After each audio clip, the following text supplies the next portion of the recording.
Hello दोस्तों, मेरा नाम है अरविंद यादव। मैं आपके लिए लेकर आया हूँ हाई स्कूल का आंसर पेपर। और हाई स्कूल के आंसर पेपर में हमने side number first, set number second को करा दिया था कंप्लीट। आज करेंगे साइड नंबर थर्ड, जो कि सन 2025 का साइड नंबर थर्ड है। ये दोस्तों अग्रवाल का आंसर पेपर है, जो मार्केट से ईजिली अवेलेबल हो जाएगा 50 से 60 रुपये में। अब देखो सन 2025 का कौन सा साइड करेंगे, तो आप कहेंगे सन 2025 का साइड हम करेंगे साइड नंबर है 3। कितना है दोस्तों? 3। और पैटर्न है इसका BX। क्या है? BX। दोस्तों पहला क्वेश्चन क्या है? तो पहला क्वेश्चन है, आप कहेंगे कि tan थीटा की वैल्यू हमें दे रखी है 3/4। हमसे पूछ रहा है तो cos थीटा का मान पूछ रहा है। क्या पूछ रहा है? cos थीटा का मान। इसको करा दूं मैं सॉल्यूशन करने के बाद आप कहेंगे tan थीटा हमने ऑफलाइन क्लासेस में आपको बता रखा है। जब भी ऐसा क्वेश्चन आए तो आप क्या करेंगे, LAL बटे में कक्का, लाल बटे कक्का। पहली वजह साइन होती है, दूसरी cos, तीसरी tan। tan क्या होता है? लंब बटे आधार। क्या होता है दोस्तों? लंब बटे में आधार। क्या होता है? लंब बटे में आधार। देखो है ना। तो क्या कर लें, एक समकोण त्रिभुज बना लें। एक क्या बना लें दोस्तों? समकोण त्रिभुज बना लें ABC। लंब कितना दे रखा है? आप कहेंगे 3 है। आधार कितना दे रखा है? 4 है। तो लिख लें त्रिभुज ABC में पाइथागोरस प्रमेय से, पाइथागोरस प्रमेय से। अब पाइथागोरस प्रमेय क्या होती है दोस्तों? तो होती है कण का स्क्वायर।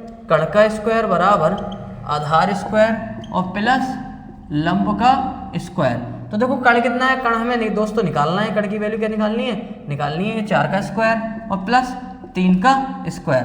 तो आप कहेंगे कण की वैल्यू कितनी आ जाएगी? तो 4 चौक रूट में 4 चौक 16, स्क्वायर हटाया, रूट चला दिया और 3 दिया 9। तो कण की वैल्यू कितनी आ गई दोस्तों? तो आप कहेंगे 25। तो कितने निकल आएंगे? 5। तो कण की वैल्यू कितनी होगी दोस्तों? 5। हमसे क्या पूछ रहा है? हमसे कह रहा है कि cos थीटा बता दो। cos थीटा क्या है? तो cos थीटा क्या होता है? आधार बटे कर्ण। आधार बटे में कर्ण होता है। क्या होता है दोस्तों? आधार बटे में कर्ण। आधार कितना है? तो आप कहेंगे 4 है। कर्ण कितना है? तो 5 है। आंसर क्या आ जाएगा? 4/5। ये तो हो गया फर्स्ट मेथड, जो कि हमने ऑफलाइन क्लासेस में आपको बताया था। एक मेथड उसके साथ और बताया था कि कैसे निकालें। तो सेकंड मेथड है दोस्तों। सेकंड मेथड क्या है? तो आप कहेंगे सेकंड मेथड है कि tan थीटा की वैल्यू कितनी दे रखी है? तो आप कहेंगे tan थीटा की वैल्यू दे रखी है 3/4। कितनी वैल्यू दे रखी है? 3/4। हम जानते हैं कि 1 + tan स्क्वायर थीटा क्या होता है? तो आप कहेंगे sec स्क्वायर थीटा के इक्वल होता है 1 + tan की वैल्यू कितनी दे रखी है? 3/4 का स्क्वायर कर लेंगे, बराबर आ जाएगा sec स्क्वायर थीटा। तो 1 3 3 9 और 4 चौक 16 बराबर sec स्क्वायर थीटा बटे में 1। देखो जिसके बटे में कुछ नहीं उसके बटे में 1। 16 ले लिया। जैसे 1 से 16 में भाग दूंगा, कितनी बार जाएगा? 16 बार। तो 16 गुणा ऊपर वाली संख्या, 16 से 16 में भाग दूंगा, एक बार जाएगा, तो 1 गुणा ऊपर वाली संख्या इंटू sec स्क्वायर थीटा। तो आप कहेंगे 16 ही करना 16, 9 ही करना 9 बटे में 16 बराबर sec स्क्वायर थीटा। तो कितना आ गया? 25/16 बराबर sec स्क्वायर थीटा। तो आप कहेंगे sec स्क्वायर की जो वैल्यू आ गई दोस्तों, हमारे पास कितनी आ रही है? sec थीटा की रूट में चढ़ा ले 25/16। तो आप कहेंगे sec थीटा की वैल्यू कितनी आ गई? तो 5/4। कितनी आ गई? 5/4। हमने पढ़ रखा है कि sec थीटा क्या होता है, या cos थीटा। cos थीटा की वैल्यू फाइंड करनी है, तो हमने पढ़ रखा है cos थीटा होता है 1/sec थीटा। तो cos थीटा अगर वैल्यू निकालूं तो 1/sec की वैल्यू कितनी है? 5/4। 4 पहुंच जाएगा दोस्तों ऊपर। तो cos थीटा की वैल्यू कितनी आ जाएगी? 4/5। ये है सेकंड मेथड। आप इससे करना चाहें तो इससे भी आ जाएगा आंसर। ये तरीके से करना चाहें तो इस तरीके से भी आ जाएगा। 2 तरीके बता दिए मैंने आपको, ये फर्स्ट मेथड है, ये सेकंड मेथड।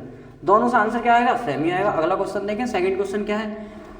सेकंड क्वेश्चन है दोस्तों, वीडियो अच्छी लग रही हो तो वीडियो को लाइक, सब्सक्राइब एंड शेयर करना ना भूलें। अगला क्वेश्चन देखें, क्वेश्चन नंबर सेकंड। अब क्वेश्चन नंबर सेकंड क्या है दोस्तों? मैं इसको रफ कर दूं, इसको कर देता हूं मैं रफ। अब क्वेश्चन नंबर सेकंड करते हैं। सेकंड क्वेश्चन है हमारे पास, कह रहे एक पासे को एक बार फेंका जाता है। किसके?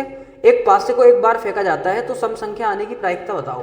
तो हमने आपको ऑफलाइन क्लास में पढ़ा रखा था कि पासे पर अंक कितने होते हैं, टोटल संख्याएं कितनी होती है, नंबर ऑफ सम कितने होते हैं? 6। और P फॉर प्रोबेबिलिटी, इवेंट्स की पूछ रहा है। तो इवेंट्स कौन कौन से होंगे? तो इवेंट्स का मतलब कुल घटित घटनाएं कौन कौन सी होंगी? तो सम संख्या 2 होती है, 4 होती है, 6 होती है। तो टोटल संख्या कितनी होगी? आप कहेंगे 3। P for probability, E for events की अगर मैं निकालूं तो फॉर्मूला हो जाएगा NE/NS। NE/NS 3/6 यानी कितना आ जाएगा? 1/2। राइट आंसर हो जाएगा। अगला देखें दोस्तों, क्वेश्चन नंबर 3। क्वेश्चन नंबर 3 कह रहा है हमसे कि निम्नलिखित बारंबारता बटन का माध्यक वर्ग होगा। माध्यक वर्ग सबसे ज्यादा बारंबारता किसकी है? तो आप कहेंगे 15। 15 बारंबार था, तो 15 के जस्ट ऊपर देखो आप तो एक वर्ग दे रखा होगा 20 से 30, तो आंसर क्या हो जाएगा 20 से 30। हमसे क्या पूछ रहा है, सिर्फ माध्य वर्ग ही पूछ रहा है। क्वेश्चन नंबर 4 देखेंगे। क्वेश्चन नंबर 4 क्या है कि निम्नलिखित सारणी का बहुलक वर्ग ज्ञात कीजिए। तो बहुलक वर्ग आप देखेंगे बारंबारता में सबसे ज्यादा बारंबारता किसकी है, तो आप कहेंगे 11, तो 11 के जस्ट सामने वाला क्या हो जाएगा वर्ग कौन सा है, 10 से 15, तो बहुलक वर्ग हो जाएगा दोस्तों, बहुलक वर्ग क्या हो जाएगा ये वाला 10 से 15 क्या हो जाएगा इसका राइट आंसर हो जाएगा। अगला क्वेश्चन देखें, question number 5। Question number 5, question number 5 भी मौखिक है। तो क्वेश्चन नंबर 5 में क्या कह रहा है दोस्तों, क्वेश्चन नंबर 5 कह रहा है कि निम्नलिखित में से कौन सी किसी घटना की प्रायिकता नहीं हो सकती। तो आप कहेंगे, मैं इसको कर दूं रफ और कराते हैं क्वेश्चन नंबर 5। क्वेश्चन नंबर 5 में कह रहा है कि निम्नलिखित में से किसी घटना की प्रायिकता नहीं हो सकती। तो हमें पता है कि टोटल प्रायिकता कितनी होती है, टोटल प्रोबेबिलिटी कितनी होती है, तो आप कहेंगे 1 होती है। कितनी होती है, 1 से छोटी तो हो सकती है पर 1 से बड़ी नहीं हो सकती। तो पहला वाला विकल्प ए है, देखो ए क्या दे रखा है 1, तो हो सकता है। दूसरा विकल्प है, देखो दूसरा मत देखो, तीसरा देखो, पहले गलत करते हैं। तो 1/2 जैसे इसे भाग दोगे तो 0.5 आ सकती है, हो सकती है प्रायिकता, क्योंकि 1 से क्या है कम है। हमने क्या बताया 1 से कम होनी चाहिए या 1 के बराबर होनी चाहिए, 1 से बड़ी नहीं होनी चाहिए। डी की वैल्यू कितनी है, तो आप कहेंगे 1/3, तो कितना आएगा 0.3333 आएगा, ये 1 से छोटी है तो ये हो सकता है। तो कौन सा वाला क्वेश्चन नहीं हो सकता, -1, तो इसका आंसर क्या हो जाएगा 5th वाले का आंसर हो जाएगा दोस्तों कि कौन सा नहीं हो सकता, तो आप कहेंगे -1 नहीं हो सकता, क्योंकि माइनस में प्रोबेबिलिटी नहीं हो सकती है ना। अगला देखेंगे, अगला क्वेश्चन क्या है, क्वेश्चन नंबर 6, यदि 3 cot a बराबर 4 है।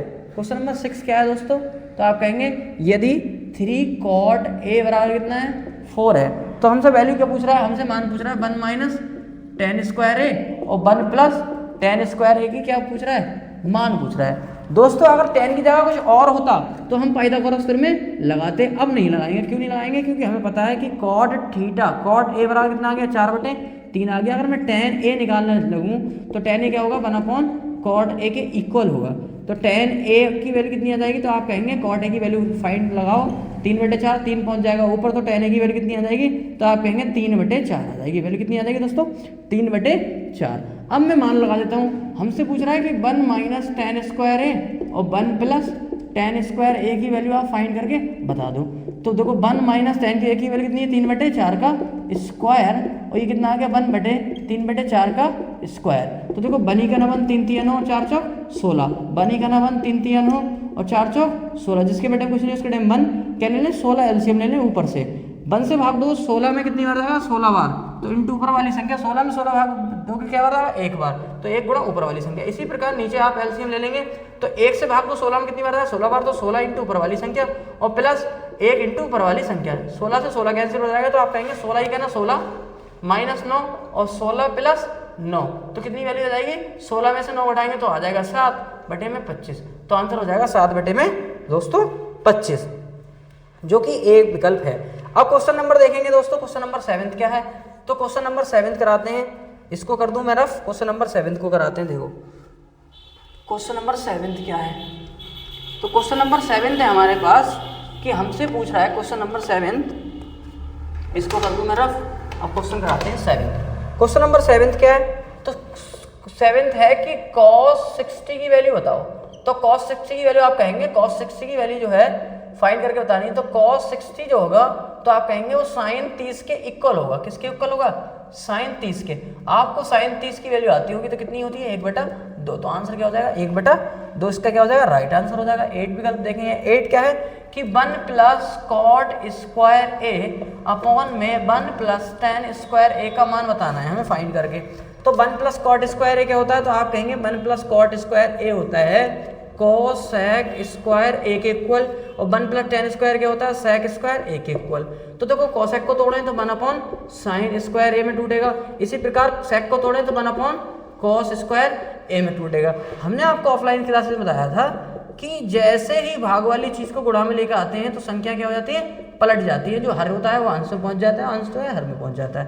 तो cos ही का ना cos, जैसे आप इसको सॉल्व करेंगे तो cos स्क्वायर ही का ना cos स्क्वायर है, बटे में sin स्क्वायर ही का ना sin स्क्वायर है, cos अपॉन sin क्या होता है cot, तो cot स्क्वायर है क्या हो जाएगा इसका राइट आंसर हो जाएगा। अगला क्वेश्चन देखें, अगला क्वेश्चन क्या कह रहा है दोस्तों, क्वेश्चन नंबर 9, यदि एलसीएम 35 और 63 का कितना है 315 है, तो एचसीएफ की वैल्यू फाइंड करा रहा है। इसको मैं कर देता हूँ रफ।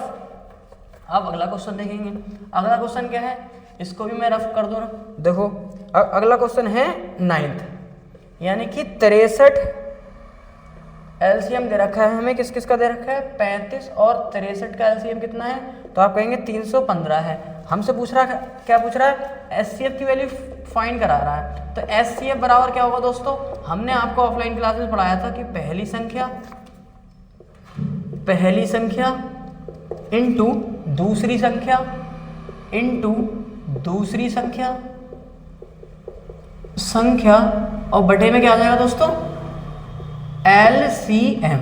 अब आप कहेंगे एचसीएफ, पहली संख्या कितनी है, 35 है, दूसरी संख्या कितनी है, 63 है, और एलसीएम कितना है, 315 है। आप जैसे 3 से काटेंगे तो 3 दूनी 6, 3 ही का ना 3, जैसे कि 3 से काटेंगे तो ये आ जाएगा 3 ही का ना 3 और 3 पंजे 15। तो देखो एचसीएफ की वैल्यू कितनी आ जाएगी, तो आप कहेंगे 35 × 21 बटे में, फिर 3 से काट लें तो 3 सत्ते 21 और 3 से काटेंगे 3 तिया 9 और 3 तिया 9 और 3 पंजे 15। 35 से 35 कट जाएगा तो एचसीएफ कितना आ जाएगा दोस्तों, एचसीएफ आ जाएगा हमारे पास 7, जो इसका क्या हो जाएगा, राइट आंसर हो जाएगा। आप इसका स्क्रीनशॉट कर ले लें, मैं इसको कर देता हूँ रफ। अगला क्वेश्चन 10th क्वेश्चन क्या है कि संख्याएं 12, 15, 21 का एलसीएम होगा। 12, 15, 21 का एलसीएम हमें फाइंड करके बता रहा है कि संख्या 12, 15 का एलसीएम क्या होगा। क्वेश्चन नंबर 10th तो है 12, 15 और 21 का एलसीएम पूछ रहा है। तो कैसे निकालेंगे दोस्तों, 2 से 2 छक्के 12 नहीं आएगा, 15 ऐसे उतार लेंगे, 21 भी ऐसे उतार लेंगे। फिर क्या करेंगे आप, 2 से काटें 2 तिया 6, 15 ऐसे उतार लेंगे, 21 फिर ऐसे उतार लेंगे, फिर 3 से 3 ही करना 3, 3 पंजे 15, 3 सत्ते 21, फिर 5 से काटेंगे तो आप कहेंगे 5 ही करना 5, फिर 7 से काटेंगे 7 ही करना 7, है ना। तो 2 दूनी 4 तिया 12 पंजे 60। तो एचसीएफ क्या हो जाएगा, एलसीएम क्या हो जाएगा दोस्तों, 60 × 7, तो 7 छंग 42, तो आंसर कितना आ जाएगा, 420। 420 क्या हो जाएगा इसका राइट आंसर हो जाएगा। क्वेश्चन नंबर 11 पे आए तो क्वेश्चन नंबर 11 कह रहा है √2 और 2 - √2 का गुणनफल होगा। मैं इसको कर देता हूँ रफ। अगला क्वेश्चन कराते हैं, क्वेश्चन नंबर 11। तो दोस्तों देखो क्वेश्चन नंबर 11 क्या है, तो क्वेश्चन नंबर 11 है हमारे पास कि √2 और 2 - √2 का गुणनफल क्या होगा। तो ये √2 है, गुणनफल का मतलब क्या है, गुणा, गुणनफल का मतलब गुणा। तो √2 से गुणा करेंगे तो ये आ जाएगा 2 √2 और √2 गुणा करेंगे तो 2 आ जाएगा, 2 कॉमन ले लें तो √2 माइनस क्या आ जाएगा 1, जो कि क्या है दोस्तों, अपरिमेय संख्या है। क्या है, अपरिमेय संख्या। तो इसके गुणनफल क्या होगा, एक अपरिमेय संख्या होगी। अब क्वेश्चन नंबर 12 पे आ जाए। देखो क्वेश्चन नंबर 12 क्या कह रहा है कि बिंदु 2, 3 और 4, 1 के बीच की दूरी ज्ञात कीजिए। तो बिंदु कौन कौन से दोस्तों, 1, 3, 1, 2, 3, तो मैं मान लूंगा, माना A 2, क्या है 3 है, 2, 3 है, मैंने क्या कर लिया, ये मान लिया। और B बराबर क्या मान लिया दोस्तों, तो आप कहेंगे 4, 1, 4, 1। अब इसमें मान लूंगा x1 y1 x2 y2। तो बिंदु AB के बीच की दूरी, बिंदु AB के बीच की दूरी, तो बीच की दूरी का सूत्र लगाएंगे तो D बराबर क्या हो जाएगा, x2 - x1 का whole square plus y2 - y1 का होल स्क्वायर। तो आप देखेंगे x2 की वैल्यू कितनी है, तो आप कहेंगे 4 - 2 का होल स्क्वायर प्लस 1 - 3 का होल स्क्वायर। तो D की वैल्यू कितनी आ जाएगी दोस्तों, तो आप कहेंगे 2 का स्क्वायर और -2 का स्क्वायर।